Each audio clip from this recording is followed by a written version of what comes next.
Hey guys, I'm your friendly neighborhood bee, and let's get straight into it, shall we? Posted in r/relationships. My girlfriend wants to go on Erasmus, and she said her career is more important than our relationship. Am I being toxic for feeling this way, and could someone help me understand it better? 20 male and 20 female. And for those of you who don't know, Erasmus is just a European student exchange program in a college level. Continuing. My girlfriend, 20 female, wants to go on Erasmus next year, and in a discussion about it, she said that her career is more important than our relationship. I feel insecure and vulnerable, and I'm not sure if I'm being toxic for feeling this way. I want to understand this better. I do not like the idea of her going on Erasmus because I feel bad when I think about her doing things without me. Controlling much? All right, I'll hear you out. And I'm opinionated. I'll hear you out. I know some students cheat when they go on Erasmus, and that's what scares me. Here, I see her every day, we talk, and I feel like I have some control. There it is. There it is. There, she will be alone, meeting new people. That's what makes me nervous. At first, she said she would go for 3 months, which seemed okay. Now, she says it will be 6 months. That is too long for me. I feel like she is putting Erasmus and her own experiences above our relationship, while I care more about us. I do not know if I'm overreacting or just being jealous, but it feels like we want different things. I want someone who cares about our relationship like I do. We can make plans to talk and set boundaries, but 6 months feels too long for me. I'm not sure what to do. I do not know if I should try to make this work, or if I should end things because our priorities are different. Has anyone else had to deal with this? How did you handle it? I want to understand this. Can someone help me? I feel bad and unsure. Obi puts context in the comments. They've been together for, wait for it, 2 months. He's this controlling and insecure after 2 months. Just, oh my god. The top comment is, no duh, her career is more important than your 2 month relationship. You are not nearly mature enough to be dating anyone. And I must second that. What? Why? Why? Also, she would still be in Europe. I guess that's just the American in me, where 45-minute drive really isn't that bad, but why? It's not that bad. Oh my god. You do not need to be in a relationship if you have this type of mindset. You, yes, you're being toxic, to answer your question. Am I being toxic? Yes. Yes. And before we go to the next one, if you like listening to me read to you, I am here every day, so make sure to like and subscribe. Next one. From r/true off my chest. I traveled 7,000 kilometers to meet a webcam girl, and it turned into one of the most uncomfortable nights of my life. Do tell. I wonder why. So this is a follow-up to something I shared earlier. I'm 29, she's 23. For a few months, I had a really intense and honestly pretty strange connection with a girl from Colombia I met online. We started talking in October 2025, and even though we both knew it was kind of crazy, we talked every day for more than 4 months. Sometimes we had 4 to 5 hour calls. There was a lot of emotional closeness and even some jealousy on her side. She'd say things like, I want you to be mine, or I want you just for myself. Deep down, I knew I was putting a lot of time and emotional energy into someone who lived 7,000 kilometers away. And who knew if I'd ever meet them in real life? But at some point, the uncertainty started to overwhelm me. So I decided to buy a ticket and see what would happen. Honestly, I couldn't detach from her, and she couldn't detach from me either. I arrived in Medellin, I believe that's how you pronounce it, correct me if I'm wrong, a few days ago, and right away I sensed something was off. She started replying less, being colder, and showing much less interest. We agreed to meet. I told her I was traveling to see her, and we planned to go out for dinner. At 8 p.m., I called an Uber, picked her up. She's real. She's real, guys. And we went to a restaurant I chose based on recommendations. I was pretty nervous, so I had a shot of whiskey beforehand to calm down. I greeted her with a kiss on the cheek, which is normal where I'm from. When I saw her, my first thought was, wow, she's one of the most beautiful women I've ever seen. Throughout the night, I tried to keep things light, with humor and good vibes, not pushing anything. In the Uber, I tried to hold her hand casually to create some closeness.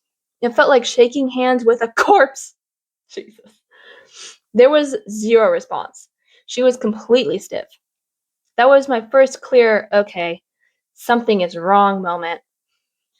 That was your first one? You're a little dense, my dear. At dinner, we talked and laughed a little, but I quickly noticed she was barely asking me anything and didn't seem genuinely interested in me. At one point, our faces were close, and I tried to give her a small, subtle kiss. She pulled away and told me to calm down. After that, the distance just became more obvious. On top of that, she started complaining about the food with a disgusted face. I paid and we left. Not wanting the night to end there, I suggested going to a nice bar nearby. We stayed for about an hour and a half. It felt a bit more bearable, and even the waitress told us we were a cute couple. But honestly, I felt like I was forcing the whole situation. When we left, without me even asking, she said she was going home to sleep. That already felt pretty bad. We waited for her Uber, and before she left, I tried to kiss her again. Why? This time, she pushed my face away with a pretty ugly, almost contemptuous expression. I pretended nothing happened. She left, told me to take care in that area, and I was left alone in Medellin at dawn, feeling like the biggest idiot of my life. Well, if the shoe fits. Just to be clear, she had seen me many times in photos before. I looked the same in real life. I was well dressed, in a good mood, and genuinely trying to make it a nice night. I invited her to nice places, paid for dinner, drinks, and the Ubers. She didn't thank me for anything. Didn't suggest any plans, nothing. All of this less than 24 hours ago, and I can't stop thinking about it. I feel like I wasted time, money, and a chunk of my dignity. I've never felt such clear disinterest from someone. I honestly don't understand why she stayed out so long if she clearly didn't want anything.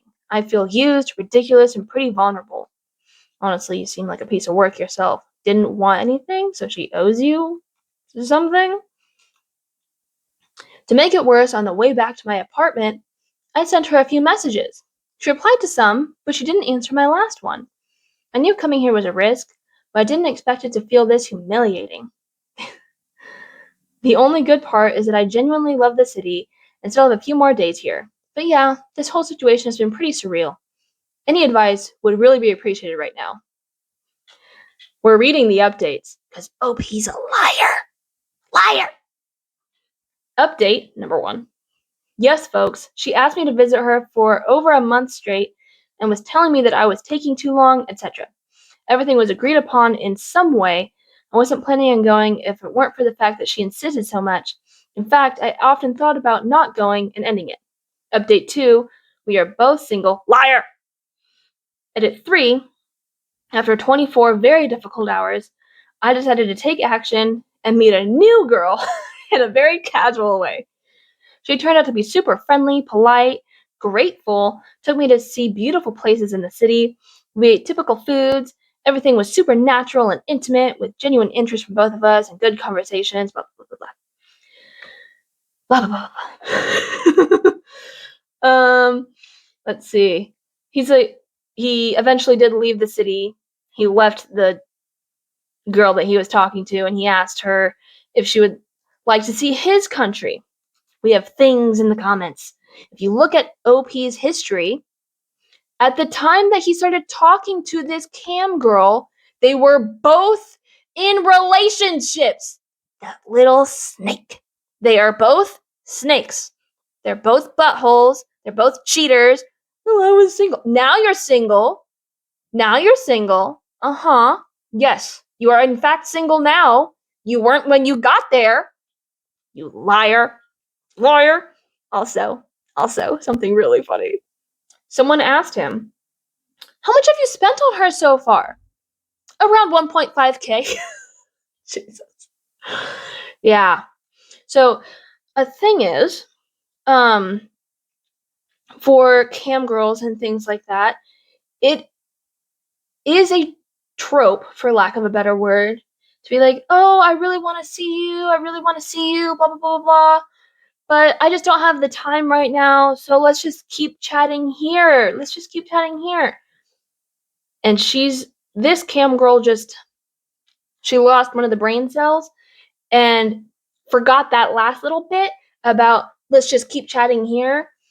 And she kind of dug herself in too deep of a hole, because that is a trope. That is a catch thing to say, let's just keep chatting here. I want to see you. I want to see you. La la la la la.